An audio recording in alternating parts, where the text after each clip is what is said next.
میری بیوی کو ناف کا مسئلہ ہے، پیٹ میں بھی تکلیف رہتی ہے، اس کے لیے علماء نے لکھا ہے، قرآن پاک کی آیت ہے وَهُوَ الْعَلِيُّ الْعَظِيمُ بِحَقِّ يَا عظیم، وَهُوَ الْعَلِيُّ الْعَظِيمُ بِحَقِّ يَا عظیم۔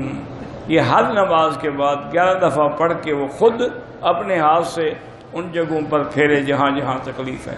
مسلسل سر میں درد رہتا ہے، بہرحال یہ مائیگرین کی ایک تکلیف ہوتی ہے، اللہ پاک شفا عطا فرمائے۔ اس کے علاج کے لیے جو ہے اللہ کے قرآن پاک میں بہرحال یہی آیات مبارکہ ہیں، وَالْكَاظِمِينَ الْغَيْظَ وَالْعَافِينَ عَنِ النَّاسِ وَاللَّهُ يُحِبُّ الْمُحْسِنِينَ۔ ہر نماز کے بعد 7 دفعہ پڑھ کے اسی جگہ پر دم کریں۔ مہلک بیماری سے بچنے کے لیے حضور کی دعا ہے اللہم انی اعوذ بک عن البرص والجنون والجذام وعن سیء الاسقام، یہ دعا پڑھا کریں۔